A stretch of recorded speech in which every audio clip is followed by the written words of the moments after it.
विवाद चला है उसके बाद वो देखिए एसीबी को नाम दिया उन्होंने, वहां तो पहुंचे नहीं। एसीबी को जो जानकारी दी संजय भाई ने, उसके बाद तो एसीबी वाले सो गए।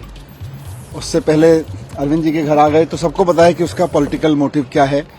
पर वो सब छोड़िए, अब जनता ने अपना वर्डिक्ट दे दिया है और वो अब से कुछ घंटे बाद आ जाएगा। और हमें पूरा भरोसा है कि दिल्ली में आम आदमी पार्टी की सरकार दोबारा बनने जा रही है। नंबर थोड़ी देर में आप ही लोग जनता को बता देना। तो अपनी जीत को लेकर आश्वस्त मनीष सिसोदिया भी, आप देख रहे हैं किस तरीके से सबकी तरफ से दावे बड़े जीत के किए जा रहे हैं। मुद्दा तो इस बार मैं आपको ये बता रहा था कि एमसीडी में बीजेपी थी 2020 में, उसका एक खामियाजा भुगतना पड़ता था बीजेपी को। इस बार नहीं है, एक थोड़ा बेनिफिट है, लेकिन एज फिर भी आम आदमी पार्टी के पास।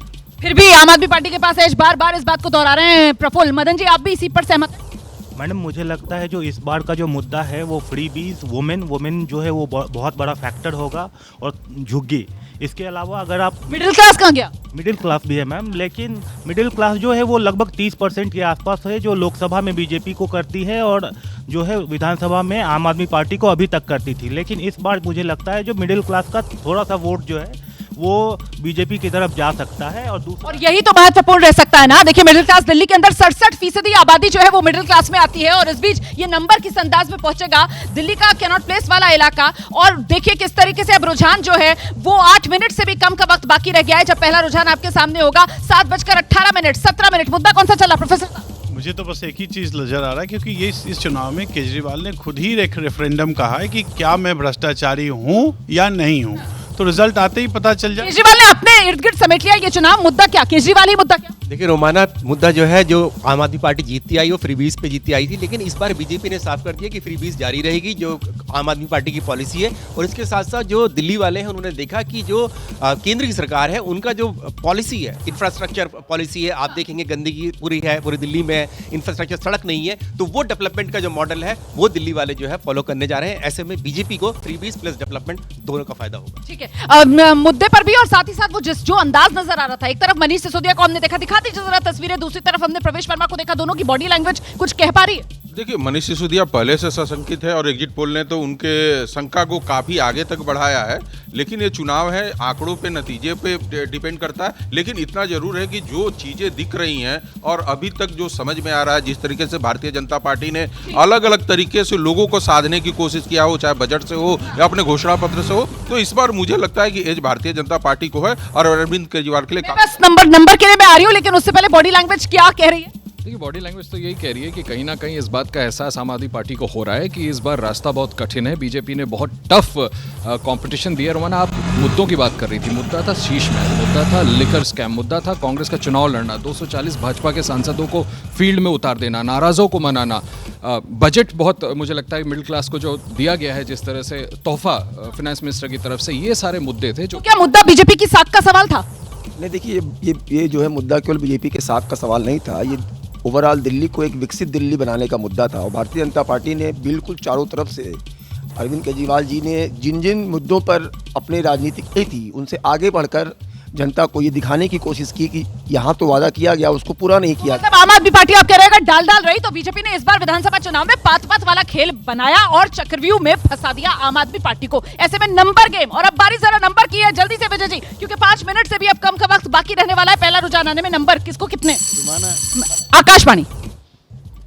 दिल्ली के पहले रुझान में अब 5 मिनट से भी कम समय बाकी है। 5 मिनट से भी कम का वक्त सर। नंबर बिल्कुल, अब नंबर के लिए 5 मिनट इंतजार ही कर लीजिए, लेकिन डिसाइसिव मैंडेट होगा, ये मैं साफ कह सकता हूँ। नंबर मामला फंसेगा नहीं, आर पार। बिल्कुल मामला नहीं फंसेगा, बिल्कुल आर पार होने वाला है। 2013 नहीं होने वाला है, आर पार रहने वाला है। नंबर मेघा, नंबर रोमाना, ऐसी गलती, अपनी नंबर देने की गलती मैं नहीं करूंगी, लेकिन हाँ, अंदर खाने जो चीजें चल रही है भारतीय जनता पार्टी और आम आदमी पार्टी के, मैं आपको बता दूं, भारतीय जनता पार्टी 40+ पे कॉन्फिडेंट है।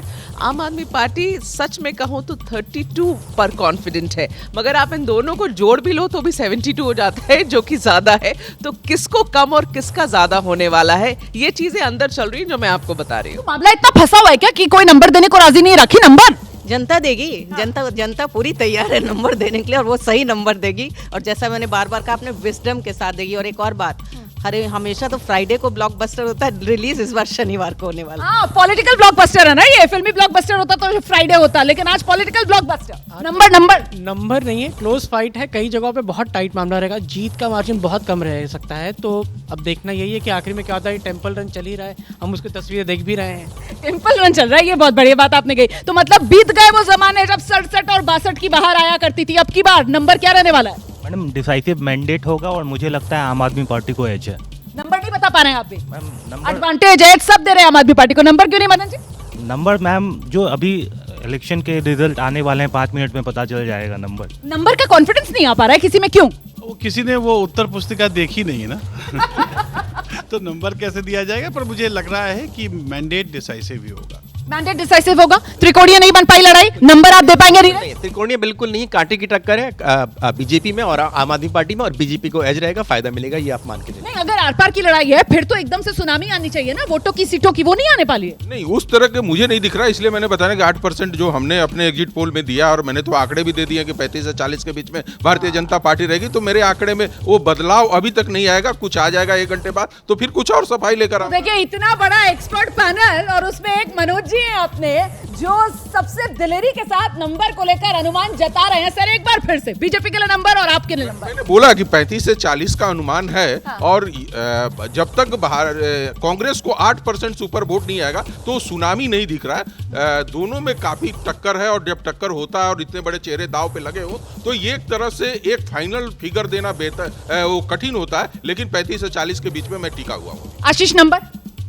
देखिए, as a working journalist number तो मैं भी नहीं देना चाहूँगा, लेकिन मुझे लगता है बीजेपी को एज है, और मैं फिर दोहराना चाहूँगा, मुझे लगता है कि बीजेपी सरकार बना लेगी। सर नंबर प्रोफेसर साहब? देखिए रोमाना जी, ये लोकतंत्र है, जनता जनार्दन होता है। जहाँ तक मेरा अपना सर मामला फंसता हुआ नजर आएगा या फिर सुनामी आने वाली है? सर आकाशवाणी। दिल्ली के पहले रुझान में सिर्फ 2 मिनट बाकी। जी बिल्कुल, 2 मिनट से भी कम का इंतजार अब तो बाकी रह गया। प्रोफेसर साहब? नहीं रोमाना जी, जहाँ तक मेरा व्यक्तिगत अनुभव रहा है, मैंने मतलब कंपेनिंग में भी रहा हूँ, और जो मैंने देखा है व्यक्तिगत रूप से, उस आधार पर मैं ये कह सकता हूँ, और जो भारतीय जनता पार्टी के तरफ से प्रचार किया गया है कि भारतीय जनता पार्टी की सरकार पूर्ण बहुमत से बनने जा रही है, उसमें कोई त्रिकोणीय और ऐसा कोई मामला नहीं रहेगा। ठीक है, लड़ाई विजय जी, लड़ाई मोदी वर्सेस केजरीवाल बनी? बिल्कुल मोदी वर्सेस केजरीवाल है, और केजरीवाल जी को भी इस बात का जवाब मिल जाएगा कि जनता उन्हें बेईमान समझती है या नहीं। ये बड़ी बात कह दी है। आज केजरीवाल जी को इस सवाल का जवाब मिलेगा कि दिल्ली की जनता की नजर में केजरीवाल क्या है। हालांकि केजरीवाल की रणनीति तो किसी तरीके से लड़ाई को केजरीवाल वर्सेस अमित शाह बनाने की रही, कोशिश रही पर फेल हो गए वहां पर। और मैं आपको कहूं, लोगों ने किस चीज को ये लड़ाई बनाई, किसके बारे में बनाई? उन्होंने बार बार एक ही बात कहा कि जो विश्वास था केजरीवाल पर पिछले 10 साल से, वो विश्वास टूट गया है।